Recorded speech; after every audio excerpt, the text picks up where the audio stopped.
mornings when there's just almost no one on the street. You're early awake, it's extremely cold, but where I'm going, it's going to be really warm.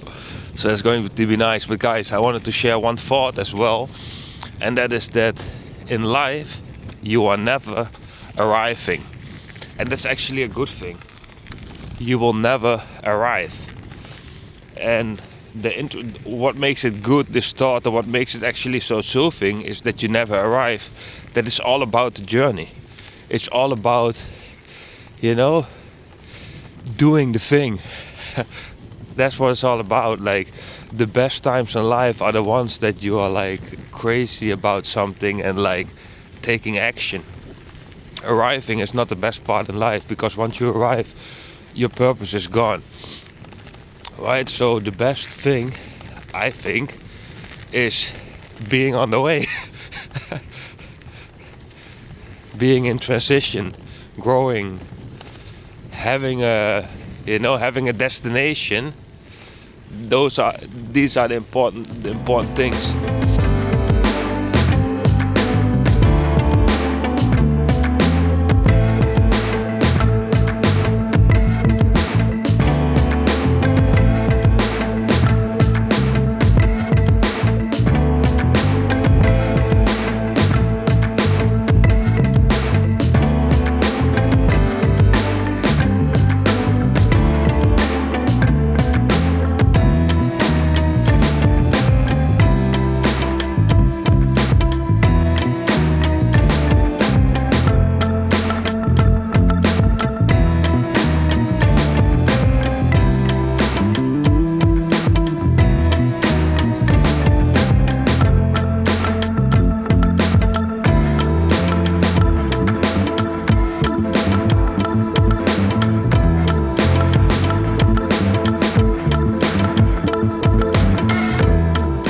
So there's a really funny paradox. Like, there are many paradoxes in this universe, but one in particular I thought of yesterday night when I went to bed, and that is actually that the past has an impact on your present and on your future self, but the past also doesn't have an impact on your present and future self. So it has at the same time an impact and at the same time not an impact. And let me explain. Because the structure of your daily routine, which is the habits, which are the actions of your life. The actions of your life, they definitely accumulate. And this is something I heard Kobe Bryant saying, this phenomenal basketball player. I'm not into basketball myself, but I just hear him talking, and he said he wakes up every day. I'm not doing this, by the way, but he said he wakes up every day at 3 a.m. in the morning, and then he trains a couple of hours, take rests. Then he trains again, couple of hour rest, trains again, couple of hours rest, trains again. And he said by doing that consistently for a long period of time, he's separating himself from the other NBA players because they don't have that same routine. Right, so in the beginning, he might, they might still follow kind of like a similar path, but he just he just does a little bit extra. He goes the extra mile. But if he does that discipline for a very long amount of time, there's a big separation between the amount of training from the other NBA players and Kobe Bryant. And that really hit me because, yes, how you structure your daily life, and like I said earlier, actions are the language you use to communicate with the universe, right? You can use affirmations. Many people use affirmations. I am healthy, I am strong, and so forth. And those are definitely a good step. And you have to create the belief that you are a certain something in order to become something. The belief is also very important. These are preconditions. But for me personally, actions are one of the strongest way to communicate with the universe what you really want. You claim what you want by a certain action. So this is very interesting. So looking at the past, right? So if you structure your daily habits in a certain way, you will get a certain outcome, or at least a higher potential or higher likelihood of a certain outcome in the future. But once you at that point in the future, you can decide anything that you want. Right? So in that case, it doesn't have an impact on your future, because in this present moment, you can always steer the boat in any direction that you want to go. So a lot of people would maybe say, yeah, this happened in the past, that's why I'm doing this right now in this moment. But that is just a story you tell yourself, because you can also reframe that story, and you can also tell a different story to yourself, reframe it, right? And that's also why I think is very important in life, that everything that happens to you, your story, your identity, reframe it in such a sense that it is empowering you instead of taking power away from you. So even though something happened that was a very negative experience in terms of you had negative feelings and so forth, you can still reframe that in your mind in such a sense that it can become a big blessing in your life. It's just the way how you perceive it, the perspective that you choose to have on that certain reality, right? And it might not be easy, but it actually doesn't make any sense if you think long enough about it. It doesn't make any sense to have a frame of mind, a perspective, a frame that is taking power away from you and putting responsibility from your own life into the external, instead of taking the responsibility back and reframe it in such a sense that it's actually empowering you. Hey, you can have a horrible experience, or you can have a experience that almost no one had in this period of life, which gives you a unique set of knowledge. That's, for example, a quick reframing of any random situation that you might not have liked. So now we're going to talking about reframing and talking about some crazy stuff, guys. I want to talk today, actually, and this is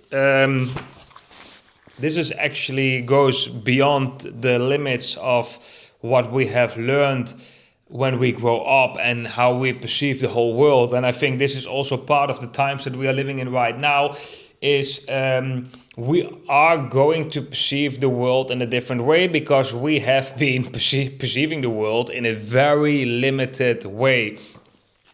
So what I want to do right now is I actually want to share a story, and the story is about, and probably some of you know it, it's about Admiral Byrd, this guy, Admiral Byrd, who was in the US Navy.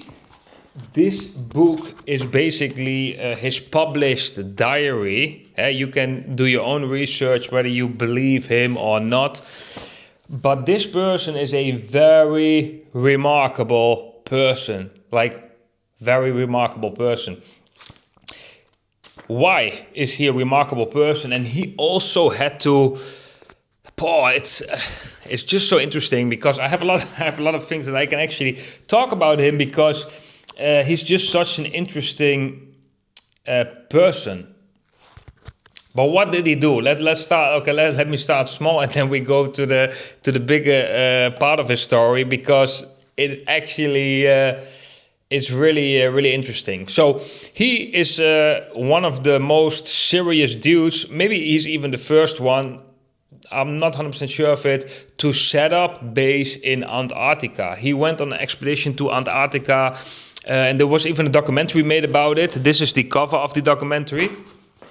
And I've seen the documentary, at least part of it, and he just goes with a bunch of guys on a big ship and dogs. They have huskies as well.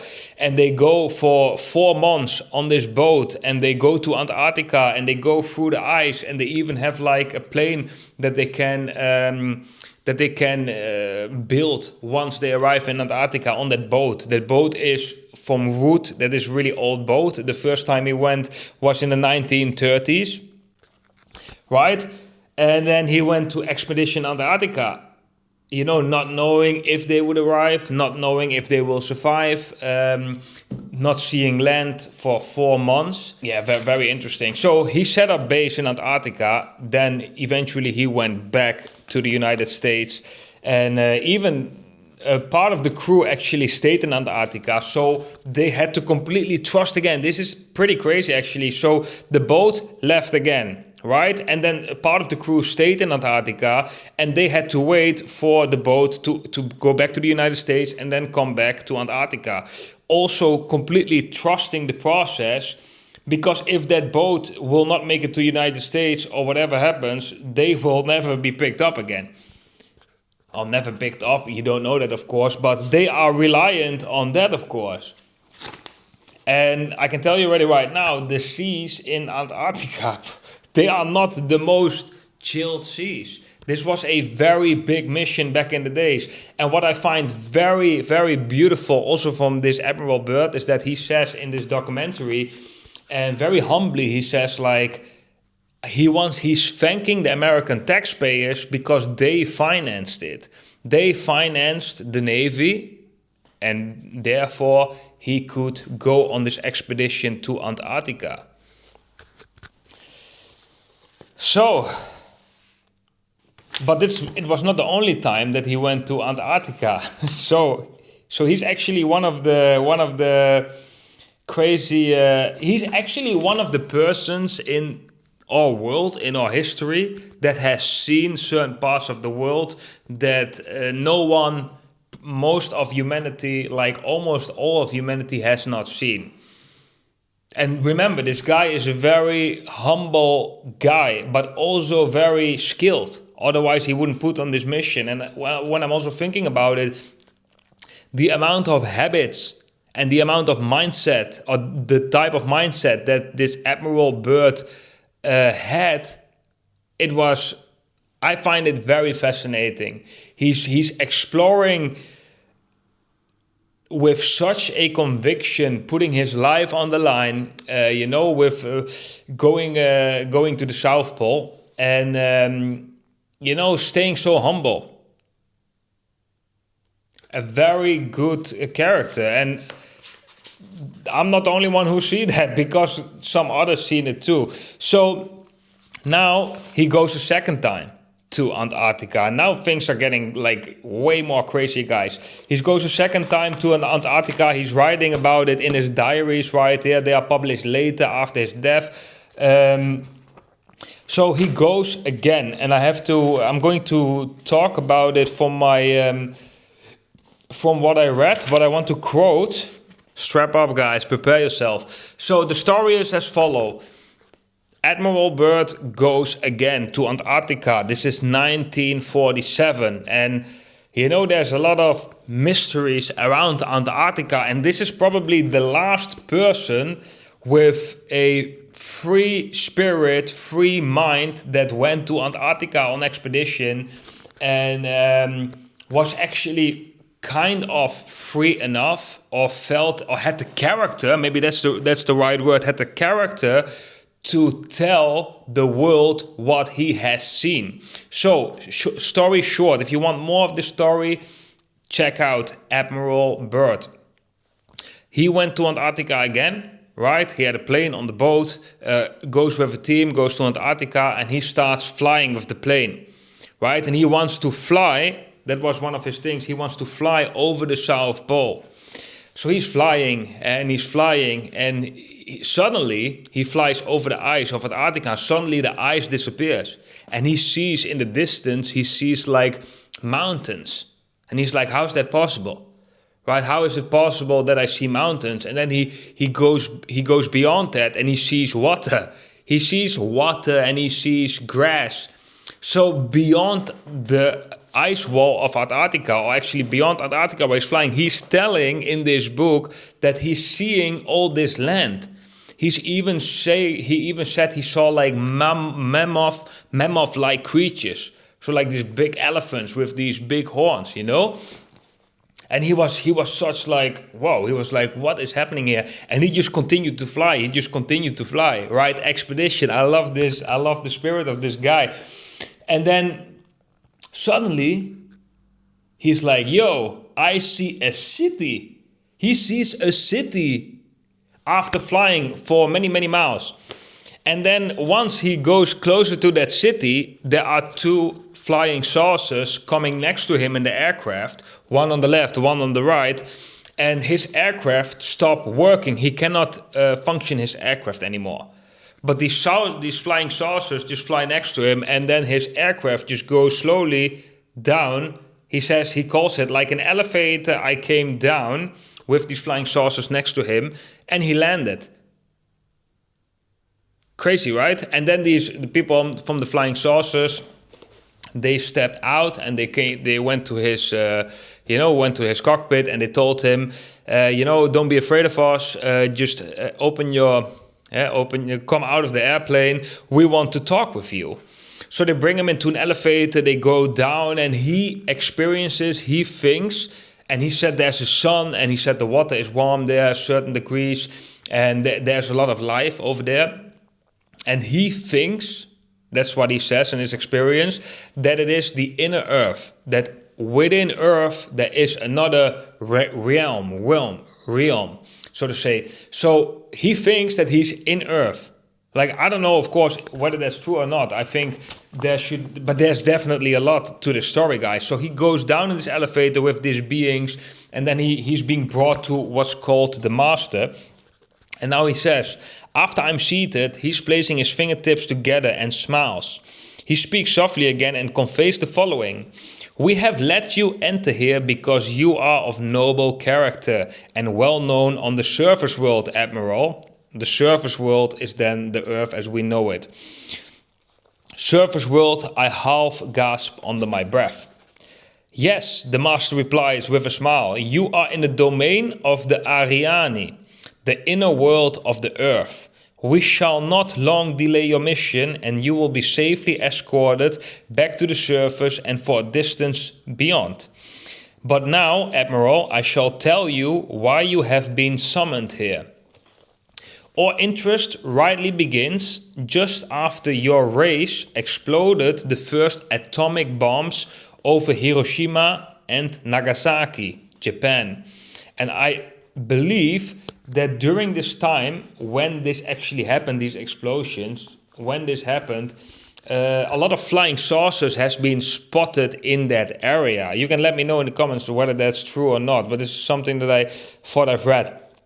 It was at that alarming time we sent our flying machines, the Flugorats, so apparently they talk German in that land, to your surface world to investigate what your race had done.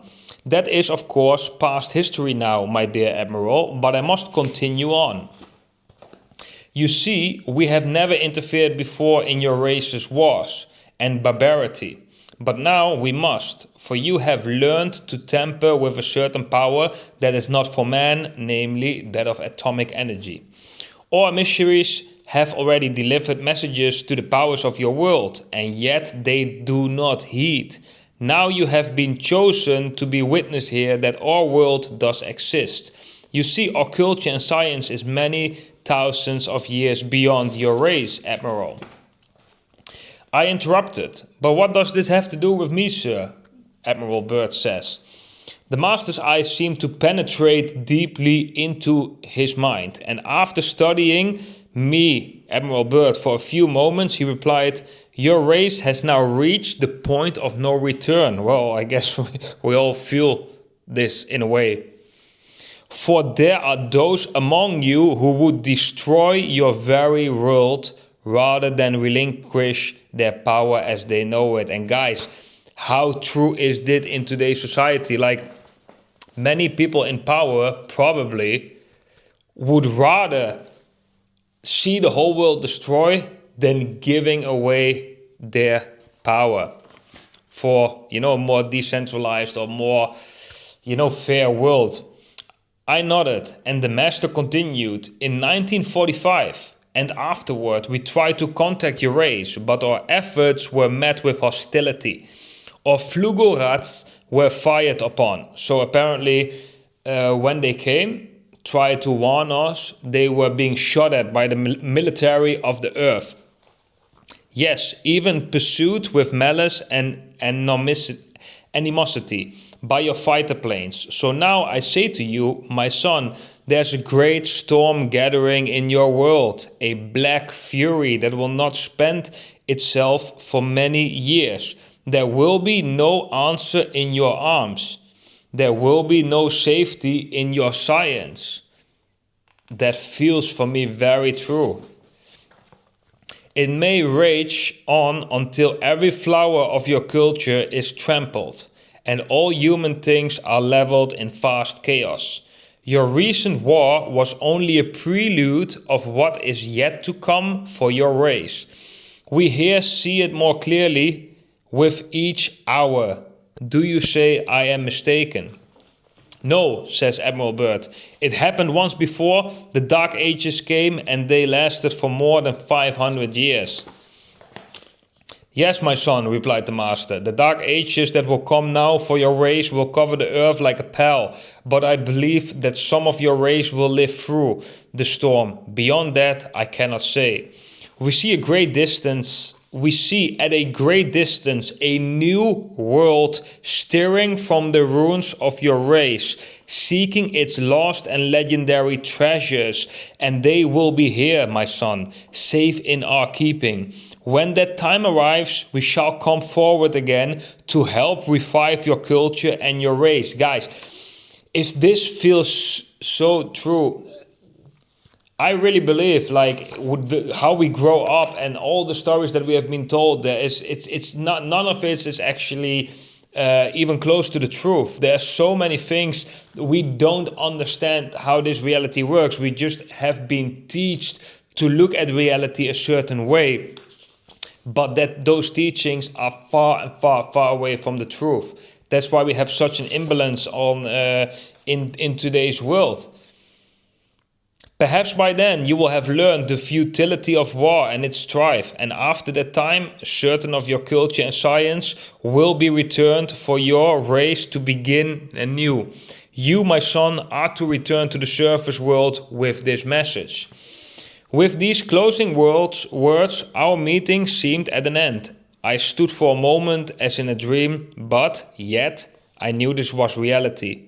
And for some strange reason, I bowed slightly, either out of respect or humility. I do not know which. Suddenly I was again aware that the two beautiful hosts who had brought me here were again at my side, and they say, "This way, Admiral." So he left again. He stepped into his airplane and he flew back. And then he actually went back, of course, to the United States. And of course, he wanted to talk about this, right? So he wanted to talk about it, and now I'm going to read that. I have just attended a staff meeting at the Pentagon. I have stated fully my discovery and the message from the master. All is duly recorded. The president has been advised. I am now detained for several hours, 6 hours and 39 minutes to be exact. 639. That's pretty interesting. I'm interviewed intently by top security forces and a medical team. It was ordeal. I am placed under strict control.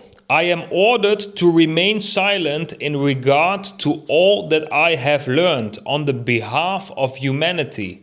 Incredible. I am reminded that I am a military man and I must obey orders.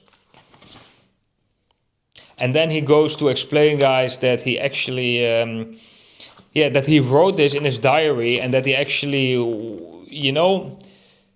he wanted to, let me read it.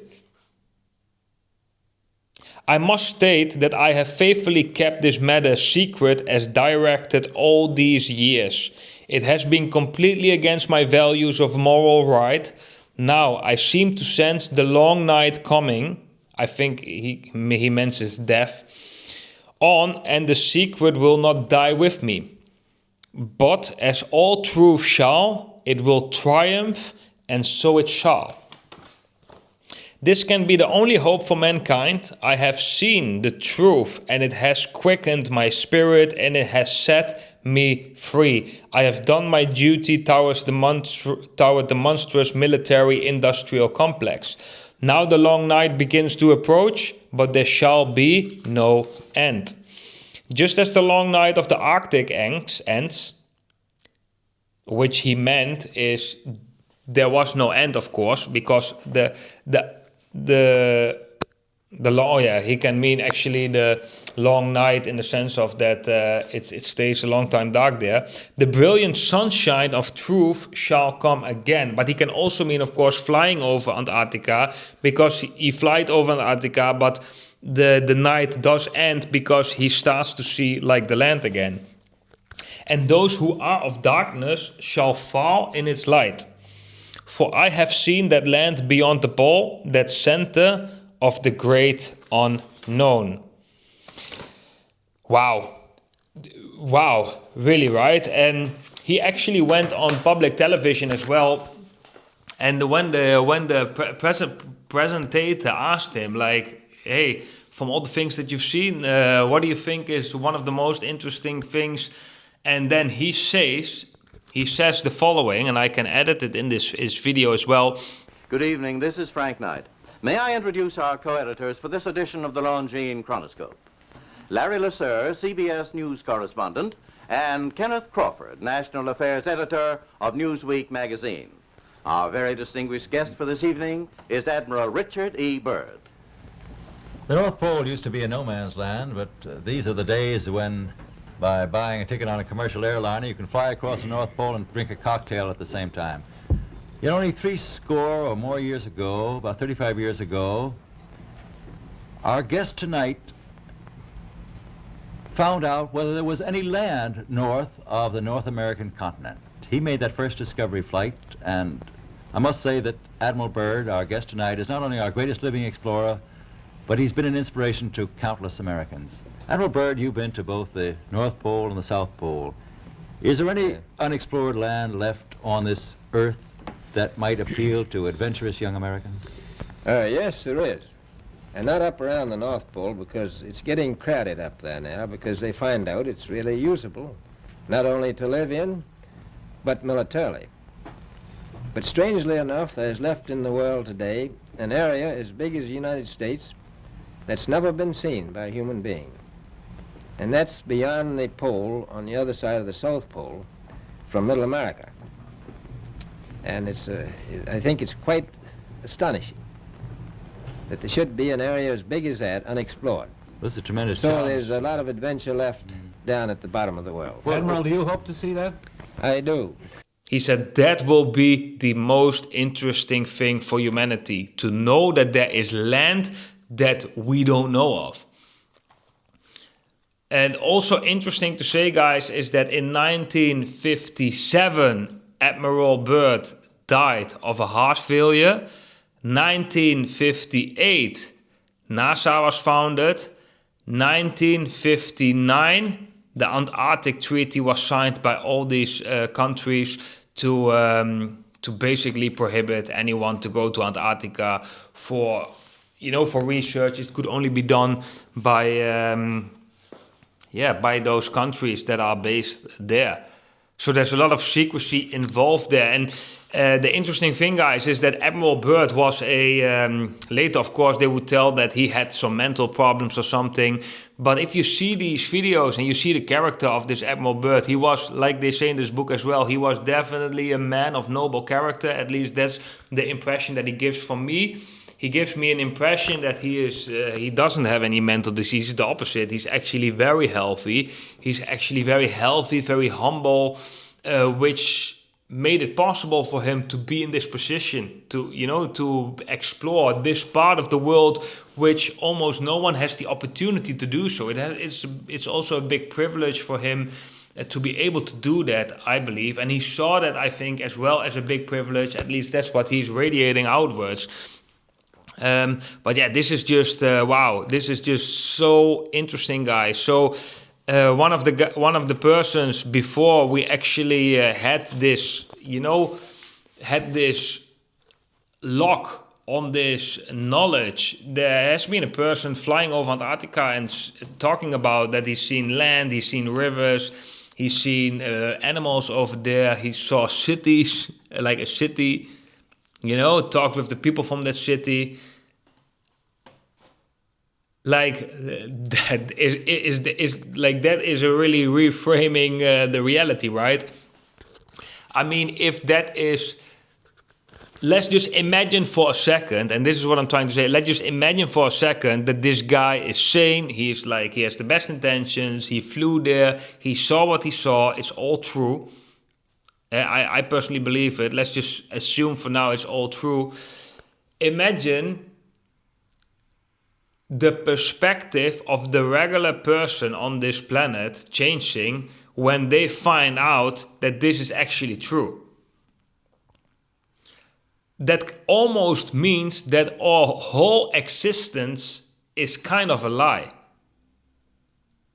That things are being hidden from us. And of course, we know that already, but we are not probably not really we are not that much aware of the truth, because how can we find the truth if we cannot investigate, if the knowledge is not being shared with us, right? I mean, just for a single person right now to go to Antarctica and to go there to find that land is going to be super difficult, right? You need manpower, you need technology and all of these things. Well, yeah, this story of Admiral Byrd is a very admirable story about a person going beyond the limits of what was perceived during that time on the planet, being very successful, finding out things that are just changing the whole way that we perceive reality. Other races, different technology, land that we don't know about. This is already and then our powers, the powers that we have right now, they don't react to the messages from this race of don't do any wars, don't break down the planet. So you can see already the structure. We're kind of in this prison. We are kind of in this prison, while outside this prison there is more things to discover. There's more things to discover, but they are not for the public. They don't want us to know it. So the way that we viewed reality and the way that, for example, Admiral Byrd viewed reality, the taxpayers are paying my expedition and this information has to go back to the people. That is, of course, a very noble way of thinking.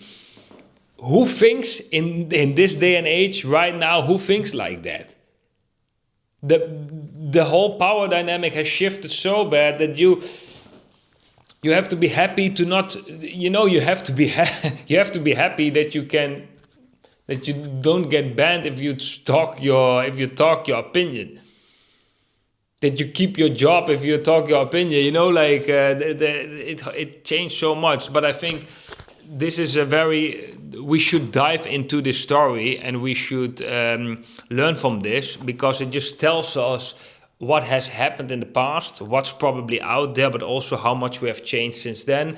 And what I find a bit promising to read in here is that this race is also talking about that dark ages are coming for us and for our society on this planet. I mean, it kind of looks like it's going to happen, right? I think we're all kind of aware of it, that we are not going into the right direction, right? There's some transition or some cleaning period coming on. But also what's very promising to me is that they say they have technology, they have the history of mankind, and that they will bring it back to mankind once we need it. So, I don't know, we shouldn't rely on it completely. And I also don't want to, I just say I believe it. I'm not saying that this for 100% happened. I'll just say that I believe it. I'll definitely believe it, especially looking at the world events right now.